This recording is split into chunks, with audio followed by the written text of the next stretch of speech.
Okay, give me a few minutes. It's like Grand Central Station here. Kastuba's just finishing. He's staying with me. He's just finishing the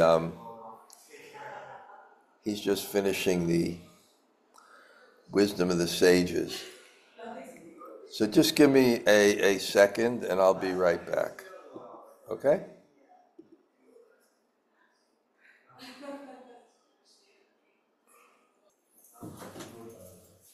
You want to bring in some chairs, put them up there.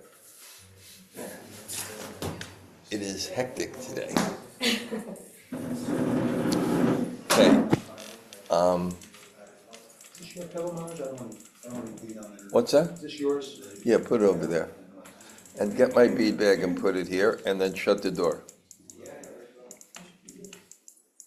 Okay, 1 second. My bead bag's behind the... Okay.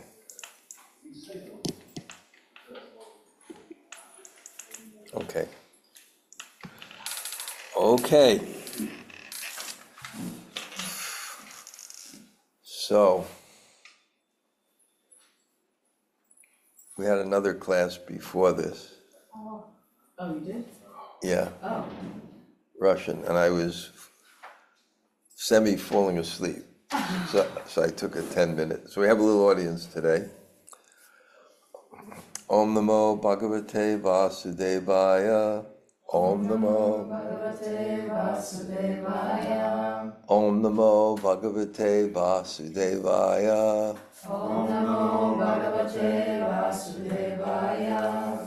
Om Namo Bhagavate Vasudevaya. Om Namo Bhagavate Vasudevaya. So I have two audiences. So sometimes I'll be speaking to the people here, and sometimes I'll be speaking to the people there, but we'll coordinate it kind of all. So first to the people there. Yeah, I had a deep realization. The realization keeps on coming. To meditate, you need a life of sattva. Because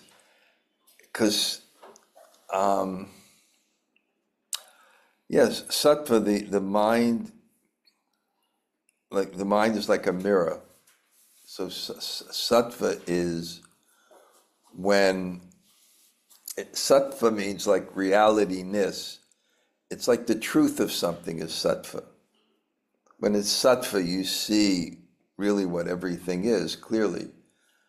So the mind the mind in sattva is like a mirror or a lens, and it sees properly. And if the mind is distorted by a lot of passion and thoughts, the perception is less, and it affects your meditation. So, I had to make a plan for Kartik. I should know from Govardhan Puja to Prabhupada's disappearance day. It's hard to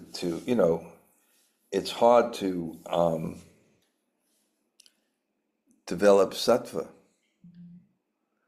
because it's so hectic and different people. And I'm giving a lot of classes. There's people I'm very close to, quite a large Russian group, even have some disciples. And they're going on like a 2-week pilgrimage in Braj on Prabhupada in Braj, Prabhupada in Vrindavan. So they went to Koshi with Prabhupada, with Bhakti Siddhanta. Note that story is there, that there's a beautiful deity, Seshaye Vishnu, and Bhakti Siddhanta was speaking. He said people could go now to see Parikram. So everyone left for Parikram. There's only 2 or 3 people listening to Bhakti Siddhanta. And when Prabhupada got initiated, and they introduced Prabhupada when he got initiated in Allahabad or Prayag. Prabhupada had the Prayag pharmacy. That's where the Kumbh Mela is. Bhakti Siddhanta said, I noted him, he likes to hear. So they went there. Vamsi Gopal deity, there's a beautiful temple. Prabhupada stayed, then Radha Damodar, then the Krishna Balaram Mandir. And so there was a lot. And they called me to speak because I was in Vrindavan when Prabhupada was here.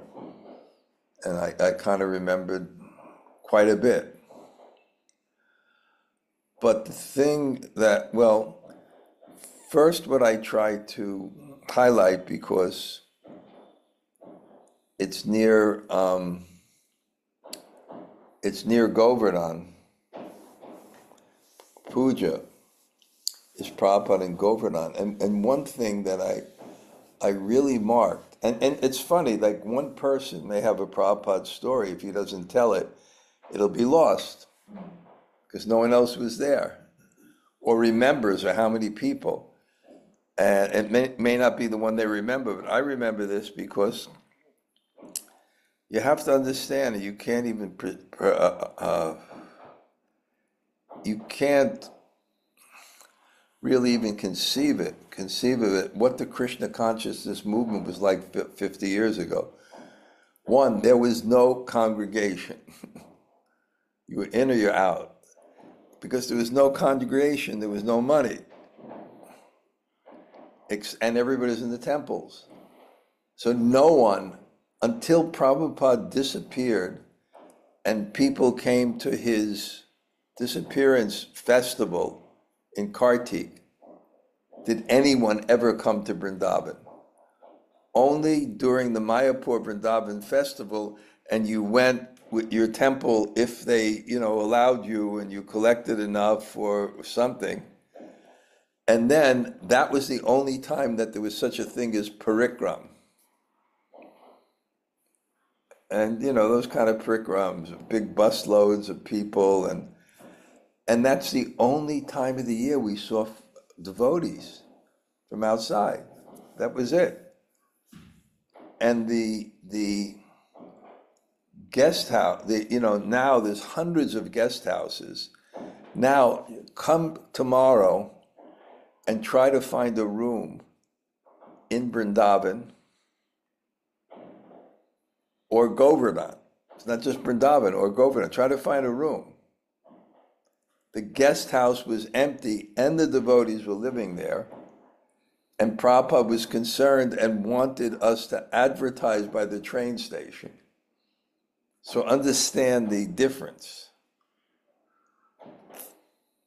And it was very poor. And another difference is, no one ate separately. There was no restaurants. Even Tamal Krishna Maharaj or Bhagavan, everyone ate together. And that without any money, that could be austere. Fortunately, B.B. Govinda Swami was cooking. And Prabhupada even, he wasn't eating at all for 6 months, only a little pomegranate juice. But Prabhupada asked, how are the devotees eating? And they said, okay, B.B. Govinda Swami. But it was, touchy, he made that apple chutney. You didn't know if it was going to get past the sannyasis in the first line, It was like, there were no sweet, there was no bottled water in Vrindavan. You had to drink the well water, which was salty, and that's you try to get water as sweet as you can, which is why that's why most of the sickness, because that's not good for digestion. And there was one transformer for all Raman Reddy, so there was, hardly any electricity. And people were constantly getting sick. It was a whole different story. And even once Prabhupada came out of his room, and there were only 3 devotees there. Of course, it was kind of humorous because Prabhupada asked the temple president, "Where is everyone?" And he said, Prabhupada said, "There's the temple they're serving," and then Prabhupada said, "Wake them up." And he walked right where some devotees were supposed to be serving to wake them up. And then he kept on walking, and he went to the Tapari house. That's what the Goshala, the first thing that was ever donated to us. And you can imagine your family is Prabhupada's coming in a few minutes. So that was kind of the condition of the temple, and no money. I remember, this is even funny. I once got like $5. I don't know how I got the $5. So I was wondering, you have to understand how different it was. I was wondering, am I allowed to get a drink outside? Right? Can I get a drink outside? And I asked Hari Sari Prabhupada. He said, "No, that's okay." That never went on Parikram. Never. It's all within the temple and service. And staying here in the summer, I mean, literally in Guinness Book of World Records at one time, Govardhan had the highest recorded temperature in an inhabitable place, because who lives next to a mountain that's like a heater in the summer? So it was a really different, and the first time I went to Govardhan was when Prabhupada disappeared, and then they took us to Govardhan. And we wanted to take a whole Govardhan Parikram, but it wound up half because we took the wrong turn, I think. So it was different. So I remember, always anxiety. One thing that always amused me, and this is how management doesn't calculate, when they have money, they would make less preparations, but they'd make 3 times as much of each. So they could have made 6 if so Prabhupada, on Govardhan Puja, they told Prabhupada that, they're only making 3 preparations. And this is so instructive. And Prabhupada said, make every preparation in the Krishna book. And he sent down his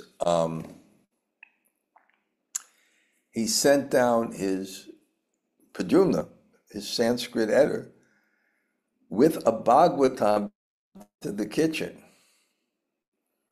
to see that and he sent his cook, his personal cook, to cook them. So, yeah, I remember that. I always tell the story when Prabhupada came out, they gave him a garland, which was those cheap white flowers with no fragrance. They were wilted, and there was just a single string of them, and they purchased them, probably where you get them, they bought them outside, and they were brown and wilted. And Prabhupada looked disgusted and said he was, because this is not bhakti. Bhakti means to offer the best. So that's when I remember that he called all the women in his room to make the garlands. And that's why in the back of the temple, it's the parampara from Prabhupada. I think he taught him how to make the garlands. So, yeah, it was, and somehow, I don't know how I wound up here, and I think Prabhupada's here, I really wasn't even aware where I was. It was just so intense. It's so intense. The health, the austerity, you can't buy anything. The water. So it was interesting. And the other thing of Govardhan, I remember, and I was speaking about this, I related from the Putana story, where Putana was a witch in the guise of a beautiful nurse, and then when she died and she was about to lose her body, then her real nature came out. And I think there may be even something in the purport about that kind of psychology. At the end, your real self can come out, because we all have to have our our personas. We all have to have our things that kind of cover up certain aspects, even just to function in the world, or to speak of certain, things that may be embarrassing, or relationships, or be misused, or so a lot of times that happens at the end of life. Just a psychology. So I kind of thought that was a little bit with Prabhupada in this way. Prabhupada had to keep his eternal relationship with Krishna not public, because if he revealed it, it certainly would be abused to make Krishna consciousness maybe Sahaja movement. Or if he had a particular relationship, then everybody may artificially gravitate to that, even if they have, in other words, Prabhupada was for everyone, and there's different relationships you can have with Krishna. So maybe and I think what Prabhupada did was not up to him. I think it was all dictated by Krishna. And I think it's proven that it was dictated by Krishna.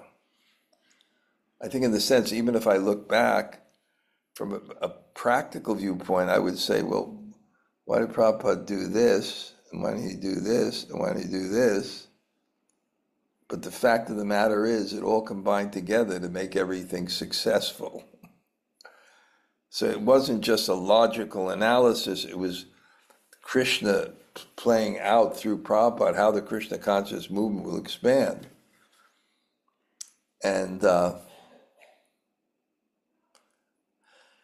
so I think at the end, I think it was really phenomenal that Prabhupada's, he hadn't eaten in 6 months. That means a few millimeters of pomegranate juice a day. And he expresses this desire spontaneously, let me go to Govardhan. And I really think I realized how significant that was years later in a particular way.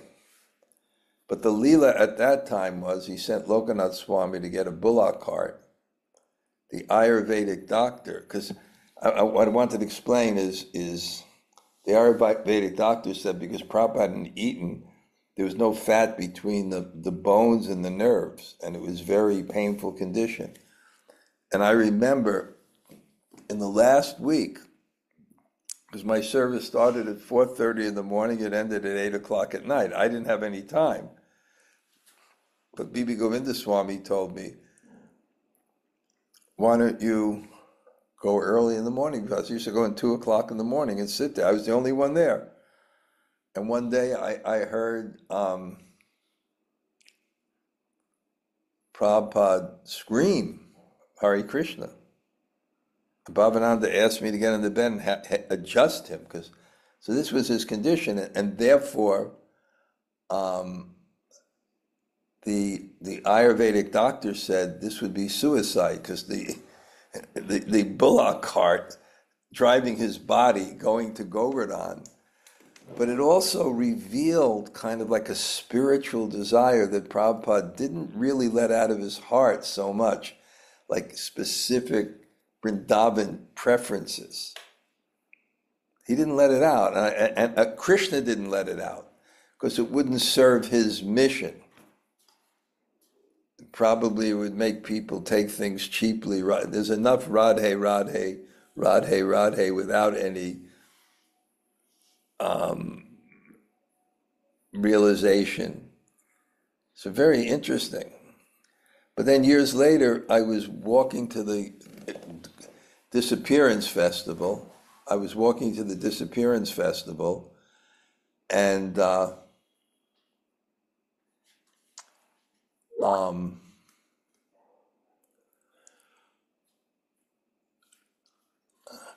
this lady, Mother Srimati, who's arguably the most spiritually attained follower of Prabhupada. You can make that argument. I know her for years. She's just extremely advanced. Even when she was preaching, she was so advanced that they allowed her to give classes to the brahmacharis in Chowpatty. She spread the holy name around West Bengal, and she could have been a CEO of any corporation. She was so organized, she was so together. But when I saw her pull up, just as I was going into the for the disappearance festival at the ISKCON place, I said, "What are you doing here?" I said, "Prabhupada left in Vrindavan. Why do you come here when you're already in Vrindavan?" She lives in Vrindavan. She said, "No." She said, "But Prabhupada eternally lives here." And if you look at Prabhupada's lineage, there's a place in Radhakund, a house that Bhaktivinoda Thakur had, which is also a place in Krishna's pastimes called Swakata Sunanda Kunj, where eternally there's Seva Sadhaka Rupena Chatrahi. There's a Sadhaka Rup in perfection. This is Rupa Goswami says. When he's a perfection, he has a Sadhaka Rup. That means a form in Gaur Leela. And then he has a Siddharup. He has a form in Krishna Leela. Like Rupa Goswami is Rupa Manjari. Raghunath Das Goswami is Rati Manjari. Sanatan Goswami is Lavanga Manjari. Gopal Bhatta is Guna Manjari. So they have this. So if you understand, we know from Bhakti Siddhanta or something how it came out that he is Nayana Manjari. And he serves in this kunj in Radhakund. And his father is Kamala Manjari. So and if you go in Radhakund, all the Goswamis have their places there in their eternal service. So it's a very esoteric and advanced conception. But the fact that Prabhupada expressed that, I thought is kind of significant. Just like if you were at the class today, I quoted where Prabhupada said I did a class today for this wonderful group of devotees, I may God. They look so austere and so enthusiastic. Roger, right? All of them, right? Hands in the air, Haribo, we did kirtan at the end. But what I did, because I already given a class, they took me to Vrindavan, first class, picked us up. Braja Sundarana and Tota went with me, give a class, the car back, very first class. And then in Braja Vasundar, where a lot of them are staying, I gave another class today. And the class that I gave was the significance of Prabhupada's last written purports. Because I became astounded when I was there, when Prabhupada was on the bed and Jayadvaita Maharaj was holding the mic and Pradyumna had the Bhagavatam. You can imagine they were reading 10 commentaries. Pradyumna was reading 10 commentaries to Prabhupada. And then in his mind, he was assimilating them and speaking them. But if you want to look at those last purports, they are some of his most elaborate purports, like really elaborate. And I was also relating this, that Prabhupada was very, very careful that there's a sadhana kram, there's a step-by-step process. Even in chanting Hare Krishna, you concentrate on the name, and then, because it's a person, it reveals its form, then it reveals its Krishna, then it reveals its nature, and then it ultimately reveals its the Leela, and perhaps even your position in it is within the name. So I was also marveling that there was one purport where Prabhupada said, and he never used this term before because it can be abused. He said the goal of Krishna consciousness movement is to practice Radha Krishna Bhajan. So we were analyzing the purports and seeing Prabhupada's vision, how he was looking outside. And he made this incredible commentary when Brahma Vimohan Lila, when Brahma comes down and he sees that each of the cowherd boys and calves are still there, and then he sees that they're Vishnu forms. And there's describing the Vishnu forms as surrounded, by devotees doing kirtan, and then swabhava, kala, karma, all the energies. It's like this incredible Aishvarya. Krishna is Yogeshvara, the master of mystic yoga. It's credible. And then it describes the relationship between Krishna. Each form was like that. This was astounding. There were thousands of cowherd boys, thousands of calves and cows. They were all Vishnu forms. And I described is that just like when you eat you can only eat so much, and if you eat more, the digestion shuts down. So this was like, there was so much incredible input when Lord Brahma saw Krishna in all his different forms,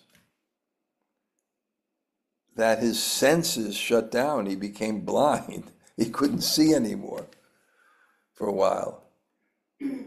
But it described the relationship between the devotees chanting around, the kirtan around these forms, and Krishna, or the Vishnu form, and it described that he smiled and he glanced at them with red eyes. And then Prabhupada makes a purport that red is passion and white is goodness. So the smile is goodness, it's maintenance. And the red is passion, it's creation. But he said this is a spiritual process. So what happens is the relationship with Krishna's devotees. He looks at them and he looks at them and creates within them the desire to serve. And then he smiles, and then he maintains it. And then Prabhupada, in a very humble way, relates this to himself in the Krishna Balaram Mandir, because he said in the courtyard there was a tree, and the land was vacant, and the tree was dying. But then Prabhupada looked at the place and said, "Let there be a temple." And now the tree, as he said, is luxuriant all over the courtyard. Let there be a temple. And the word was punya, some kind of term was used that it creates piety. And piety means, chanting and hearing about Krishna. So Prabhupada gives this incredible vision. He keeps on talking. He talked about it twice, about this tree. And so you can see his spirit. He came there was nothing, he desired it. Now look what was happening. And then finally, I did many things there, but I analyzed Prabhupada's last words. And I analyzed how Prabhupada's last written words somehow miraculously summed up his mission. And it was prayers with three things: humility, respect, and attention. And I related that to the instructions of Srila Dhanurdhara and Ramananda Roy when they asked Lord Chaitanya how to attain prema, and he quoted the third verse of the Shikshastakam, which gives this fourfold process, which is basically humility and tolerance, respect, and chanting always. So I said this was the same thing. Prabhupada said that the devotees should follow in the footstep of Lord Brahma with great prayers. That means kirtan, but how? With humility, respect, and attention. Respect means without offense. and humility, the right consciousness to do it, and attention with focus. So he gave, that is our process. So there was many, many ways to kind of look at this pastime. But one thing that also I kind of marveled at was, and I mentioned this, and I think the devotees, to give them such a glance, how much different it was. There was no one in that audience that was under 30 years old. It was like me when I lived in the Russian building. I was the only one over 60 that had teeth that weren't gold. You joke, you go look in there. So, I mean, it was just, they're just so enthusiastic. I mean, it's just, and so many austerities. Sometimes they're here for 2 weeks, and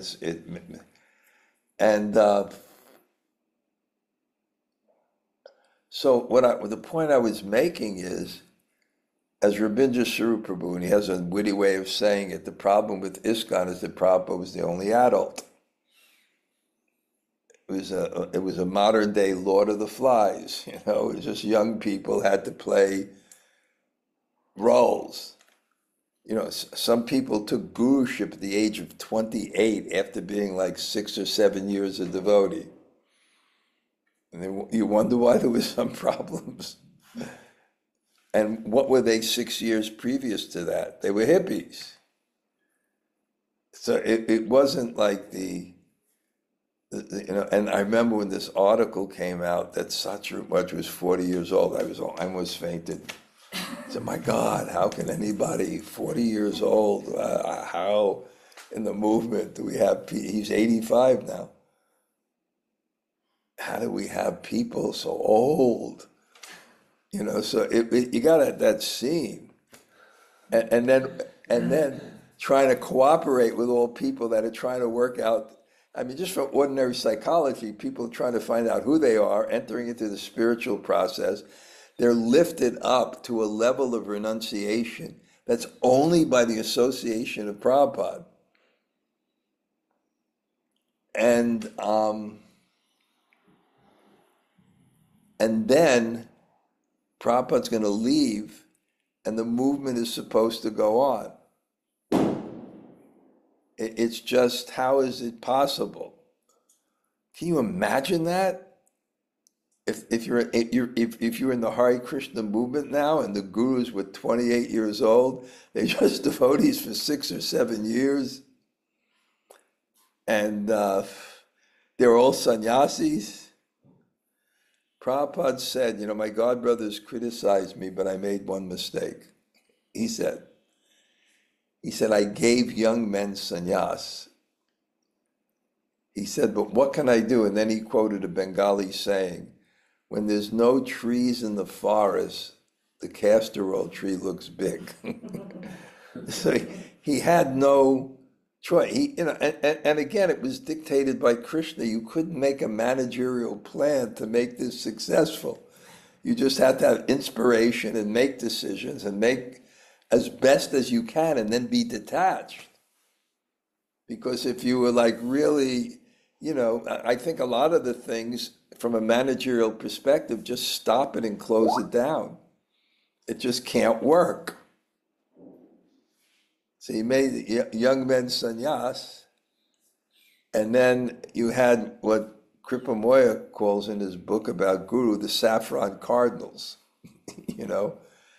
and they're all boosted up by Prabhupada's inspiration. And then he goes, and they can't maintain it.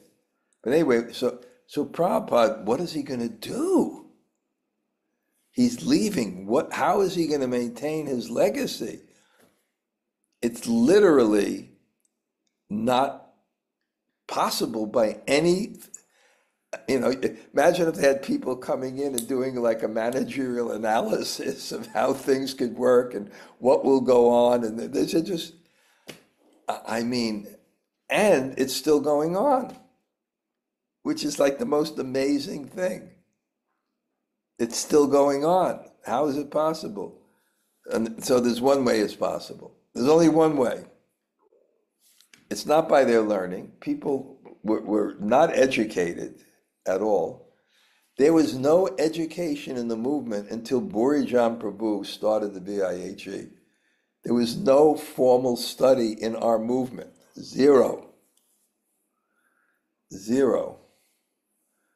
So no one was learned. No one was pure. No one was advanced. It reminds me of the Ed Sullivan show. There used to be a variety show.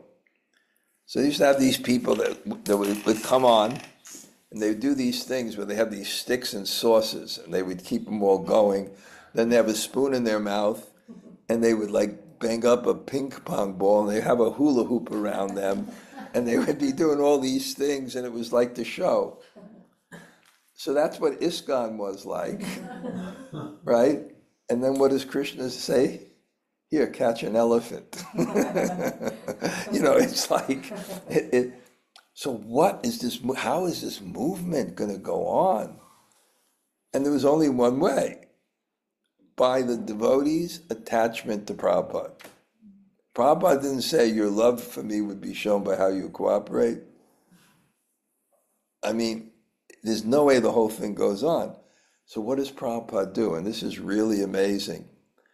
Where initially you couldn't see Prabhupada, like if you come in and there's a little room and Tamal Krishna Maharaj is sitting there, you couldn't just walk in and see Prabhupada. And if you went, you got instructions. If you're going to do kirtan, Prabhupada can't have any noise, it has to be.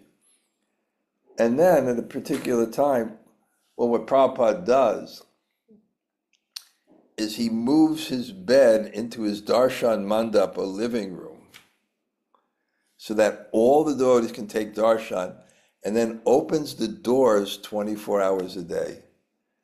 And then constantly was calling his leaders to come, who would go back because it was so austere here. I remember 4 or 5 times leaders coming, going, leaders. This is all he had. And then you expected him to say, like, I designate this particular person as the acharyas. This is why there's so much confusion about Prabhupada's succession, because he couldn't say anything either way. If he affirmed the succession, people would have got further carried away. And if he minimized it, there would be no conception of guru. So you just look at Prabhupada just following Krishna's will. He didn't say anything much. He didn't really elaborate. It's not even, there's still contention of exactly what he said and when and what, I mean, it's obvious from his books he wanted the Guru Parampara to go on, but how? I mean, he said, the disciple becomes the next guru. That's clear. You read his books, he spoke about it. So it was just amazing. So what he did is he opened the door. And then I was there sitting, watching him exchange, laying on his bed, exchanging love with his devotees. I remember they had the first conference for the synthesis of science and religion. And that was really important for Prabhupada, the Bhaktivedanta Institute. Too bad my friend Brahmatirtha, because he was one of the initial scholars he's sometimes on. So it was the Bhaktivedanta Institute, and Prabhupada was, because the scientists were like, their atheistic view was like the authority. So Prabhupada wanted to challenge it. He wanted to show that life comes from life. So they had the first conference, and I went there. And it's funny how Prabhupada was always more cutting edge. For example, he had a big lecture hall, and then they divided it into offices. Just like when I first came to the temple in LA, the temple room was church pews. and the temple was behind the church. So, that was, Prabhupada was more cutting edge, right? You come into the temple, you're not so confronted by everything, right? So it was kind of, and then they made it into offices, but it was a lecture hall, and then Prabhupada called all the scientists in. Madhava, very nice Vaishnava. He actually lives in New Jersey. He's retired in New Jersey. Michael Marchetti, super nice person. I sometimes visit him. Then there was Richard Thompson, Sadaputta. When he was studying for his PhD in Cornell, I went to visit him. And I'm a good talent scout. When he opened his mouth and started to explain things, I said, this is phenomenal. This person's ability to conceptualize and express philosophy was absolutely phenomenal. I was blown away. And Rupanuga, who is the temple president of Buffalo, I remember, at one time, at least over half of our GBCs had come from Buffalo University. And I remember there was a mailman here that used to come, a retired guy. He was great. He used to come to all my classes. And when he heard that, they all came from Buffalo University. He said, what, the rest of them come from? Monkey University? Buffalo University? They all came from Buffalo University. And so they all came, and then there was Śrīla Dhanurdhara, which is a really interesting story. You couldn't go to that area because of the Naxalites and communists unless you get permission. But you know who went with Śrīla Dhanurdhara there? Raghunath and Bhakta Tony. He met them in America by coincidence. They were in the same place, and he invited Raghunath to go to Manipur, which is, he loves to tell stories. You ask him that one. That's a wild one. With the Manipur thrash band. Anyway, it's a whole, so they came in. Ganadas was also there. I met him the other day in Govardhan last year. I couldn't believe he was 80 years old. He looked so good. He was from Oxford. And then, and Bob Cohn, Brahmatirtha. That was the original. And they came in, and Prabhupada told Tamal Krishnaraj, bring them chairs. They said, Prabhupada, no, we'll sit on the floor. We'll say, he said, no, you're respected scientists. So you saw him exchanging with people, asking how is this person, or this person would come. He was just trying so hard. Do you know that, this is for if any Iranian devotees are listening, that, the richest person in the world was the Shah of Iran. And one of our devotees, a handsome, tall American, also in his 20s, named Parivajrakacharya Maharaj. Later, he kind of left Krishna consciousness to continue. He was a yogi to pursue yoga, became one of the 10 most famous yogis in the world, Richard Freeman. Look at Richard Freeman. So he was teaching yoga to the court of the Shah of Iran.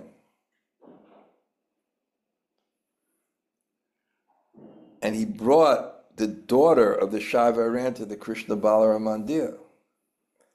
So he went in to see Prabhupada and told him about his preaching in the court of the Shah of Iran. And Prabhupada said, oh, you are Raja Rishi. Raja Rishi means saintly king.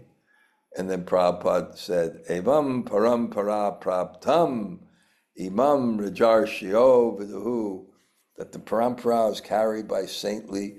So it was all these different exchanges. And then there was one I watched where Prabhupada had a dream or something that he would be cured by a Ramanuja Kaviraj who was cooking this particular Ayurvedic medicine with crushed diamonds and all kinds of things. And it had a particular name, and they send devotee to look for it. And one devotee met his old friend, and his old friend had just come for this Ayurvedic, and he had Brahmanuja Tilak, and comes in and tells Prabhupada, and Tamal Krishnamurti is there, and he says, it's so exciting. He said, Prabhupada, this is like being in Chaitanya Charitamrita. So it was very kind of exciting. And they brought like ice cream from New Vrindavan, and like they had different stops where people would come in with ice and put it in, and there was a wool shawl from Gita Nagari, and it was very, very, just trying to give the devotee, and it worked to the extent that it could work. That people just kept this one thing that kept them going. And, pretty amazing. Yeah. And then, Prabhupada came for the first time, and I was there in the room, and where he finally, he said with conviction, if one has to leave, let him come to Vrindavan. But what is death but a change of body? He says that with conviction. And then he quotes the verse, Deheno spin yata dehe komaran yovanam jara tata dehantara praptir. As the embodied soul passes from childhood to boyhood to youth to old age, similarly at the time of death, he goes to another. The self-realized soul is not bewildered by such a change. And then the whole pastime where somehow he goes back to the West, lying on his back. Then I was there at the gate when he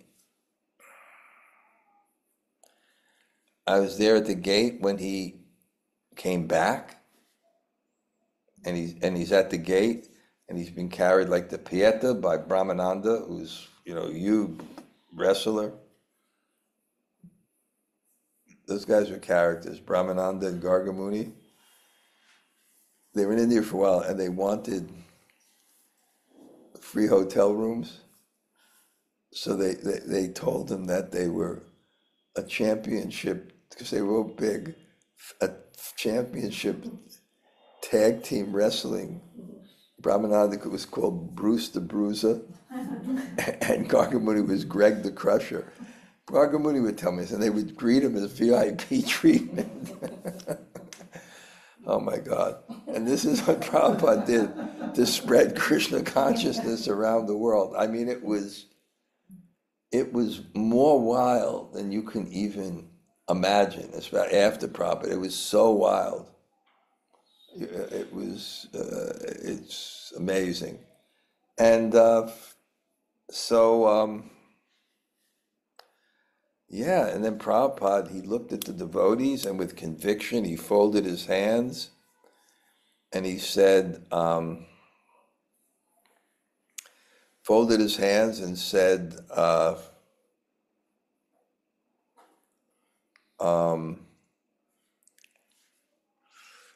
Krishna Tvadiya Padapankaja Pankaraja Madhyeva Me Vishatume Manasaraja. Let me die now, and the swan of my mind is entangled with your feet. Otherwise, at the time of death, when you're filled up with mucus, bile, and air, how will I remember you? Then he goes into his room, and then he's so grave, and he'd come around the temple. They'd carry him around the temple every day, and he'd stand at the Krishna Balaram. Yeah. Okay, so we're kind of in a great bhav here. I'm looking at Braja Sundari Radha, completely exhausted. Okay. You're up. Because you're enlivened, but we're keeping you busy, right? And Tota is doing full Govardhan Parikram every day, full. Leaves at 4, comes back go at the gate at 4 tomorrow, and see if that a boy is there. Okay. and then just go with him. Say Maharaj is not coming today. Going around fully, come back at 9, deity worship. Then class, I gave class at 11, 11:30. We went to about 1:30, about 100 people. Super enthusiastic, and that giving that Brahma Vimohan Leela, explaining its significance, how it ends the Kumar Leela and why Prabhupada finished it and its significance in Krishna consciousness. So many things. We'll stop here. Jamunajaya probably went to work. Are you still there, Jamunajaya? I think she's gone because we went a little bit over. Gail, any comments, questions? Hare Krishna Maharaj. Yeah, just I think you were saying that there was like proof that Prabhupada was who he was in the spiritual world. Were you saying something like that? I would say there's no proof. There's an indication because of that desire at the end of his life to go to Govardhan. Yeah. It was very intimate. I mean, a cowherd boy goes to Govardhan, but his Guru Varg was in Manjari Bhav, but it was indicative of something. In my philosophical speculation. I'm creative, Gail. Yeah. Also, Maharaj, I mean, you've said this in other classes, but I'm forgetting now the significance of Srila Prabhupada making sure that he got in that commentary on the Brahma Vimohan. Okay, but what I mentioned is, and I explained this today, I'll do it very briefly, that this story is the most profound story that indicates that young boy Krishna is the Supreme Personality of Godhead. I discussed this extensively in my class. Even Prabhupada says Krishna is a Chuta. He never falls down from the position of Krishna. There's nothing higher than that. And that whole story with Brahma indicates it. What I indicate is it completes his Kumar Leela. The Poganda Leela begins with some indication of Krishna with the gopis. So I felt that Prabhupada gave that to hammer in the point that Krishna is God, he's not ordinary, to give us some conception and inoculation from taking the romantic pastimes cheaply. So Prabhupada, before he left, he gives us this so that we can enter into the Poganda Leela, where Krishna is mentioned with the gopis. Okay, Maharaj, thank you. Okay, anybody else quickly say hello? Hare Krishna Maharaj. Thank you so much for class. That was so beautiful. This is Krishna Mai. Wow. You were just here last year at this time, maybe. Yes, I was. I hope I'm thinking of coming to see you if possible. I'm just going to reach out after the Mayapur retreat in February. Are you going to the Mayapur retreat? Yes, that's my plan. The Stuba is going to come back to my place. Oh, wonderful. I'll have to. And some people call them up. Yeah. Okay. I mean, it's not going to be advertised, but it's going to be kind of like a little retreat, and we'll get rooms next to me. Oh, that would be so beautiful. Yeah, okay, contact him. Okay, great. Oh, all right, wonderful. Thank you for class. It was great. Anybody else? Hare Krishna Maharaj, it's Lal Govinda. Thank you for class. Say hello to your wife. Haribol. She has such a surprise for you.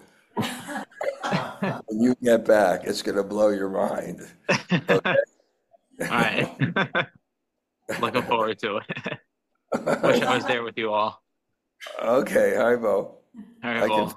I can feel your separation, definitely. Okay. Anybody else? Hare Krishna Gurudev. Hello, Maharaj. Okay, that's Radhe. No, that's Jaya Śrīla. Okay. Nice to see you.